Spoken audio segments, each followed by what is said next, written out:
Good morning, praise the lord. Blessing foundation મિનિસ્ટ્રીથી હું આપનો ભાઈ સામ ક્રિશ્ચન.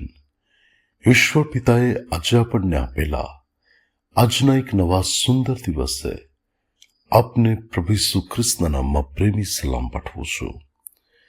આજે આપણે પવિત્ર શાસ્ત્ર બાઇબલમાંથી ઈશ્વરના આ અદ્ભુત અને ખાતરીદાયક વચન ઉપર મનન કરીશું. પ્રભુનું વચન લુકની લખેલી સુવાર્તા તેનો 6 અધ્યાય અને તેની 46મી કલમ કહે છે, તમે મને પ્રભુ પ્રભુ કેમ કહો છો અને હું જે કહું છું તે કરતા નથી. વલાઓ, પ્રભુ ઈસુ ખ્રિસ્ત આ જગ્યા પર જાણે કે એક ફરિયાદ કરે છે. યશાયા પ્રબોધકના પુસ્તકમાં પણ એક ભવિષ્યવાણી છે કે જે પ્રભુ ઈસુ ખ્રિસ્તે ઉલ્લેખ કરીને એ સમયમાં કહી કે તમે તમારા હોઠોથી મને માન આપો છો, પરંતુ તમારા હૃદય મારાથી વેગળા છે. અને બીજી તરફ પ્રભુ એમ કહે છે કે તમે મને પ્રભુ પ્રભુ કેમ કહો છો અને હું જે કહું છું તે કરતા નથી. અને ત્યાર પછી લખ્યું છે કે દરેક જે મારી પાસે આવે છે અને મારી વાતો સાંભળે છે તથા પાળે છે તે કોના જેવો છે એ હું તમને બતાવીશ.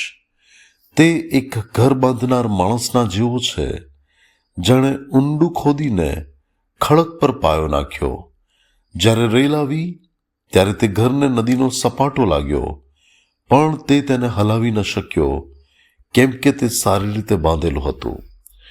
પણ મારી વાતો જે સાંભળીને પાળતો નથી તે એક માણસના જેવો છે, જેણે પાયો નાખ્યા વિના ભોંય પર ઘર બાંધ્યું. તેને નદીનો સપાટો લાગ્યો એટલે તે તરત પડી ગયું અને તે ઘરનો સમુગડો નાશ થયો. વલાઓ, આ બહુ જ ભયંકર બાબત છે કે જ્યાં પ્રભુનું નહીં સાંભળવું અને પ્રભુના માર્ગોમાં નહીં ચાલવું, પ્રભુની ઈચ્છા પ્રમાણે નહીં વર્તવું, ત્યાં તે જીવનના સંબંધમાં લખવામાં આવ્યું છે કે એ ઘર જે ખડક પર બાંધવામાં નહોતું આવ્યું તેની પર સપાટો લાગ્યો અને તે સમુગડું નાશ પામ્યું. ખ્રિસ્તમાં મારા વાલા ભાઈઓ અને બહેનો, આપણા જીવનની અંદર મારે ને તમારે પરમેશ્વરનું સાંભળવાનું છે.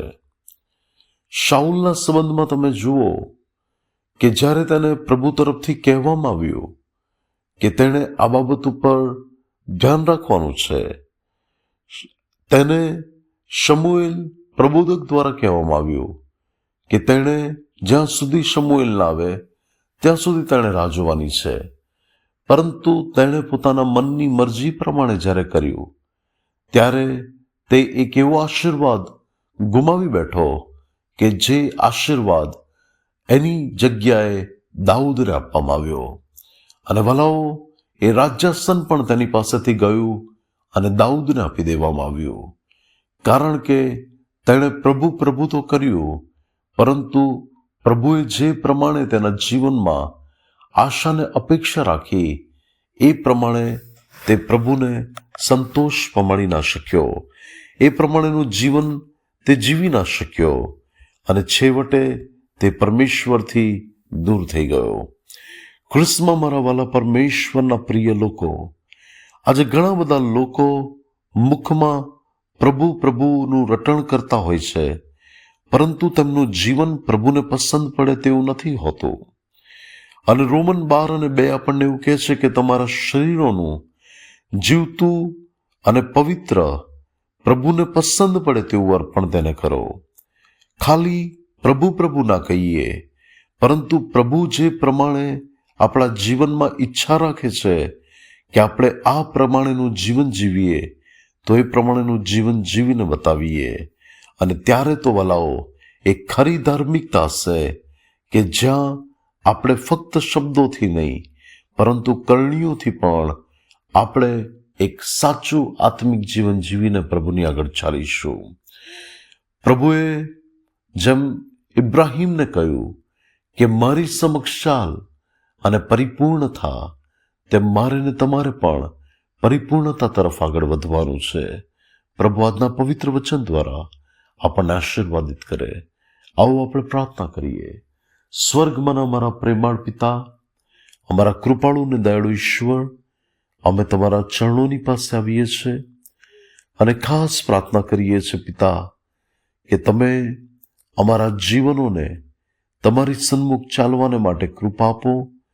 અમે ફક્ત પ્રભુ અમારા મુખેથી પ્રભુ પ્રભુ જ ના કરીએ, પરંતુ સાચા અર્થમાં અમે પરમેશ્વર તમને પસંદ પડે તેવું જીવન જીવનારા વ્યક્તિ બનીએ, એવી કૃપા થવા દો.